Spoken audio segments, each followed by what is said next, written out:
Hello আমার মিষ্টি বন্ধুরা, তোমাদের সকলকে আমার ইউটিউব চ্যানেলের পক্ষ থেকে আমি পূজা জানছি অনেক অনেক স্বাগত, তার সাথে অনেক অনেক ভালোবাসা। তো এই দেখো আমার ছনু, বল দাও তো ছনু, হাই করে দাও, হাই। তো আজকে হচ্ছে সোমবার 19 তারিখ। তো আজকে হচ্ছে রাখি পূর্ণিমা, আর আমার ছনুর এটা প্রথম রাখি পূর্ণিমা। আজকে আমার ছোট্ট ছনুটা রাখি পরাবে, সেই মুহূর্তটাই, সেই আনন্দটাই আমি তোমাদের সাথে ভিডিওর মাধ্যমে শেয়ার করে নেব। তো আমার ছোট্ট সোনুটা দেখো কেমনভাবে তাকিয়ে আছে, যেহেতু বাইরে মানে আলো পড়ছিল ওর মুখে, তার জন্য বড় করে তাকাতে পারছিল না, এর জন্য ছোট করে তাকিয়েছিল। তো যাই হোক, এই বছর হচ্ছে প্রথম বছর ওর রাখি পূর্ণিমা ছিল, ও দাদাদেরকে রাখি পরাবে। কিন্তু এবছর একটা দুঃখেরও কারণ ছিল, তার কারণ প্রত্যেকবার আমার বড় সোনু ওইখানে থাকে, দিয়ে এসে কলকাতায় এসে রাখি পরে যায়, কিন্তু এবার কলকাতায় ছিল, কিন্তু ওকে পরীক্ষার জন্য বাড়ি চলে যেতে হয়েছে, আর ও রাখি পরাতে পারবে না।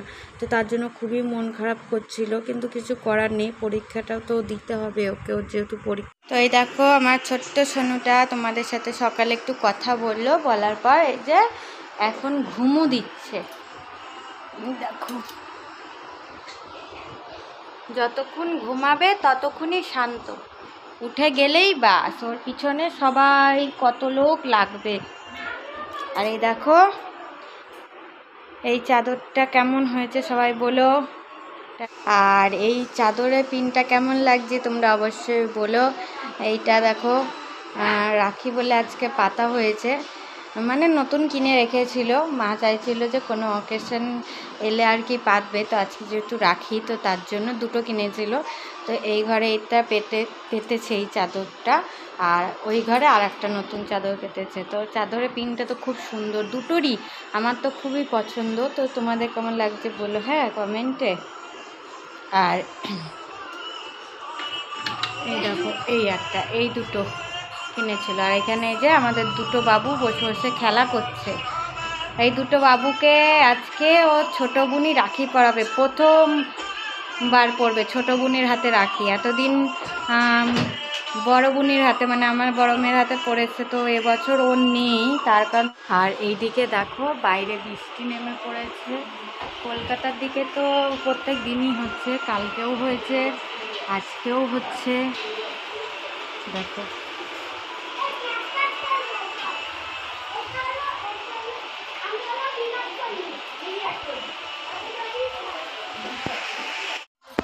আর সব তো জামা প্যান্ট এখানে মেলা রয়েছে, কি করব, কন্টিনিউয়াস বৃষ্টি হচ্ছে, শোকাচ্ছেই না। আর এই যে এখানে আমার সোনুর কাপড়গুলো সব রয়েছে, এখনো ধুয়ে আনা হলো। তো তোমাদের সাথে সে সকালেই কথা বলেছিলাম, তারপরে আর বলা হয়নি। আমি টিফিন করে নিলাম তাড়াতাড়ি করে, যেহেতু সোনু ঘুমাচ্ছিলো, কারণ যদি ও উঠে পড়ে বাস ওকে নিতে হবে। তো তারপরে এই কটা কাপড় আমি তাড়াতাড়ি করে ধুয়ে নিলাম।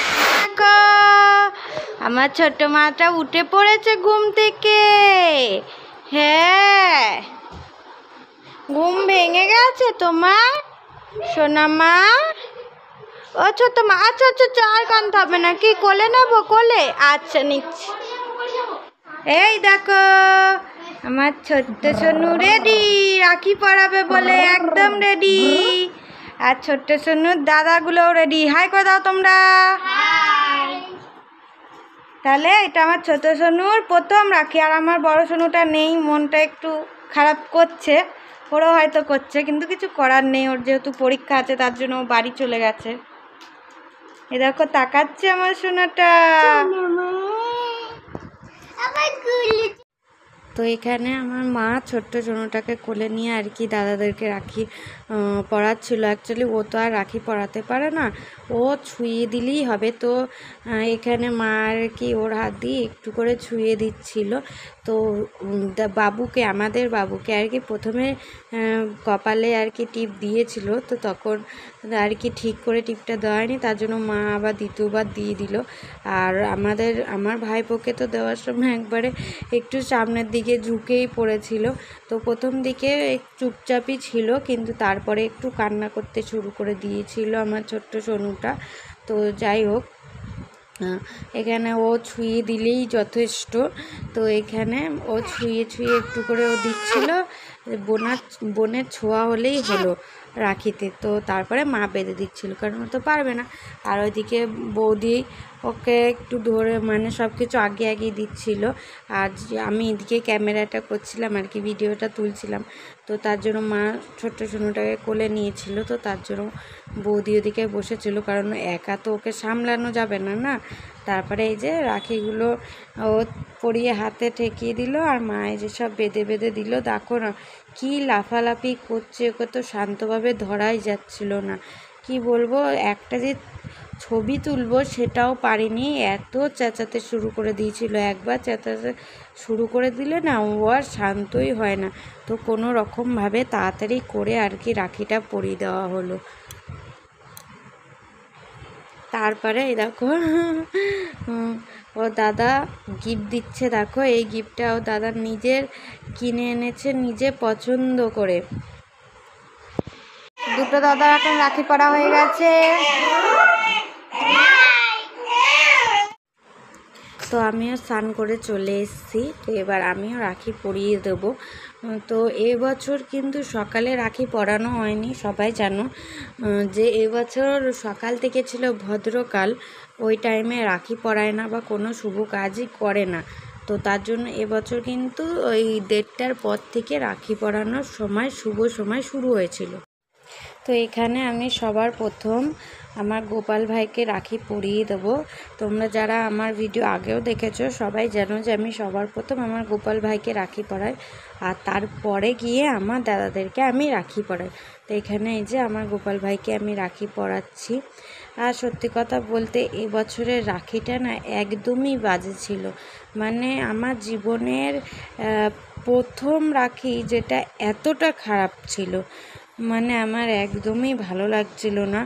যেহেতু সকালে রাখি পরালে কি সকাল দিয়ে একটা এনার্জি থাকে, কিন্তু এবছর না দুপুরে ছিল, তো এনার্জিই ছিল না কোনো রকম, কোনো কিছু ভালোই লাগছিল না।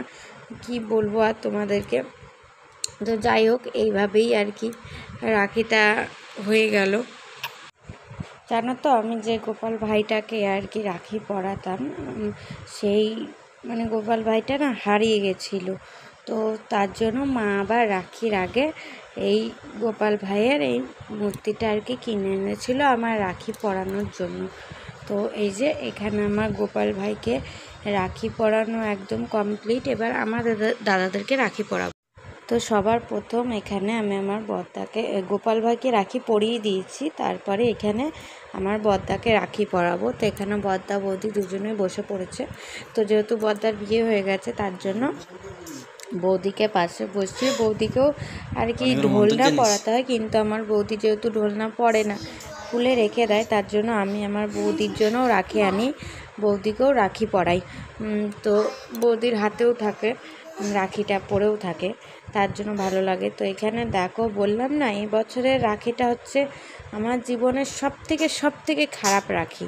কারণ এমন রাখি পূর্ণিমা আমার জীবনে আর কোনো দিনই আসেনি। সবসময় রাখি পূর্ণিমার দিন কত আনন্দ করেছি, কত হই হুল্লোড় করেছি, সবাই কি সুন্দর মানে এনার্জি ছিল সবার মধ্যে একটা আলাদা, সবাই কত আনন্দ করেছে, সবাই কত হাসি খুশি থেকেছি প্রত্যেকটা রাখি পূর্ণিমাতে। কিন্তু এবছরে রাখি পূর্ণিমাটার টাইমটা এতটাই খারাপ ছিল, কি বলবো, সেই দুপুরের পর থেকে মানে সবার মধ্যে কারোর মধ্যে কোনো এনার্জি নেই, সবাই কেমন ঝিমিয়ে পড়েছে। আমার বড়দা তো ঘুমাচ্ছিল, ও দেখো ঘুম থেকে উঠে তারপরে রাখি পড়ছে, মানে কোনো এনার্জি নেই, বসে আছে, পড়তে হচ্ছে তো পড়ছে, আর আমারও তাই পড়াতে হয় বলে পড়াচ্ছি, এমন একটা ব্যাপার। মানে যে একটা রাখি, একটা স্পেশাল দিন, কিচ্ছু মনেই হচ্ছে না, কেমন একটা ঝিমানো দিন মনে হচ্ছে, সব কিছু কেমন বিরক্তকর মানে মনে হচ্ছে। আমার তো মনে হচ্ছিলো কতক্ষণ এই রাখিটা পরিয়ে দেবো, বাস হয়ে যাবে, মানে কাজ শেষ করে দেবো, এমন একটা ব্যাপার। যে প্রত্যেক বছর খুশি মনে রাখি পরাই, খুশি মনে কখন রাখি পরাবো, একটা যে আনন্দ থাকে, সেরকম কোনো আনন্দ এবছর ছিলই না। এ দেখো আমার দাদা রাখিটাকে পরে আলেসি ছাড়ছে, যেহেতু ঘুমাচ্ছিল। আর এদিকে তারপরে আমার ছোটদাকে রাখি পরাতে বসে পড়লাম। আমার বড়দা দেখো রাখি পরে আবার ঘুমিয়ে পড়েছ, মানে বলছি না, এবছর কারোর মধ্যে কোনো রকম কোনো এনার্জি নেই, কারোর কিচ্ছু ভালো লাগছে না। প্রত্যেক বছর কী সুন্দর আমি সাজি, তারপরে কত ভিডিও বানাই, শর্ট ভিডিও দাদাদের সাথে নিজে একা, তারপরে কত সেজে গুজে থাকি, তারপরে রাখি পড়াই। এবছর বললাম না, কারোর মধ্যে কোনো এনার্জি নেই, ভালো লাগছে না সাজতে গুজতে কিছু করতে।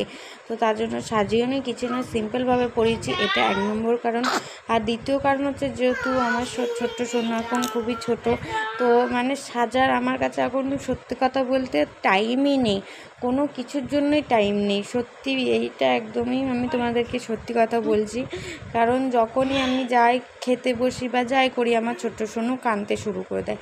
এবার সাজতে গেলেও তাই সাজো, তখন কাঁদতে শুরু করে দেবে, আবার সাজগুলো খুলবো, মানে বিরক্ত লেগে যাচ্ছে, বিরক্ত লাগছে। কারণ ও তো চুপই করবে না একবার চেঁচাতে শুরু করলে, তার জন্য সিম্পলভাবেই থাকে। তো এটা হচ্ছে দুপুরের লাঞ্চ ছিল আর কি। তো বুঝতেই পারছো সবাই দেখে, এটা হচ্ছে বিরিয়ানি। আমি আগেও বলেছি যে আমাদের যে কোনো অকেশনে সব কিছুতেই বিরিয়ানিটা একটু বেশি হয়, কারণ আমাদের বাড়ির সবাই আর কি বিরিয়ানিটা খেতে খুবই ভালোবাসি, আমরা সবাই, বাড়ির সবাই, তার জন্য বিরিয়ানিটাই হয় যে কোনো অকেশনে। তো বৌদি ওদিকে বিরিয়ানিটা বাড়ছে, সবারই খুব খিদে লেগে গেছে, আমারও খুব খিদে লেগেছে। তো এবার ঝটপট করে আগে খেয়ে নেব। তো খাওয়ার পর তারপরে তোমাদের সাথে আবার কথা বলতে চলে আসছি। আর এখন হয়ে গেছিলো বিকেলবেলা। তো দেখো তো এটা কে, এটা হচ্ছে আমাদের পুচু সোনা। তো পুচু সোনা এখানে এসেছিল রাখি পরাতে। এই যে সবার প্রথম আমার ভাইপোকে রাখি পরিয়ে দিচ্ছে, আর তারপরে হচ্ছে আমাদের বাবুকে রাখি পরাবে।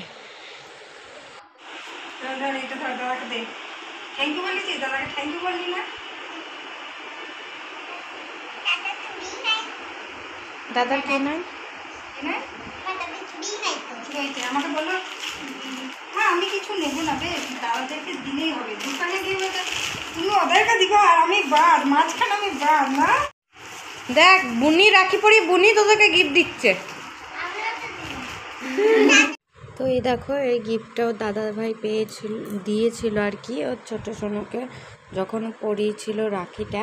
তো এইটা হচ্ছে আমার ভাইপো দিয়েছে, আর ওর যে দাদা ভাই বড়দা ভাই সে দিয়েছে টাকা।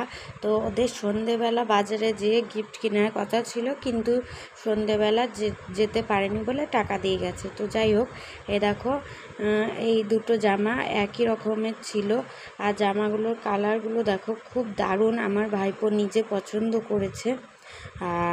আর একটা ছিল এই যে জামা প্যান্ট, তারপরে হাগিস, খেলনা, তোয়ালি সব কিছু ছিল, এটার একটা সেট।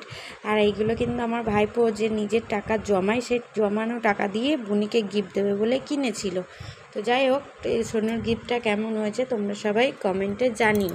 আর সত্যি কথা বলতে কি বলতো, এই বছরটা সত্যিই ব্যাড লাক, সত্যি প্রচণ্ড খারাপ রাখি। আমি একটা ছবি পর্যন্ত তুলতে পারিনি, যে আমার সোনার প্রথম রাখি আমি নিজেও তুলিনি, ওরও তোলা হয়নি, যেহেতু কাঁদছিল, তারপরে ঘুমিয়ে পড়েছিল, তারপরে লাস্টের দিকে ও রাত্রের দিকে খেলছিল। তো সেই ভিডিওটাও আমি তুলে রেখেছিলাম শেয়ার করব বলে, কিন্তু সেটা যেহেতু অন্য ফোনে তোলা ছিল, তো সেই ফোন থেকে আমার ফোনে নিলাম, তো সাপোর্ট করছে না ভিডিওটা। তো তার জন্য আমি আর ভিডিওটা দিতেও পারলাম না। ভেবেছিলাম শেষটা ওই ভিডিওটা দিয়েই শেষ করব। তো যাই হোক, কিছু করার নেই। তো এইভাবে ভিডিওটা শেষ করছি। তোমাদের ভালো লাগলে অবশ্যই একটা লাইক করো।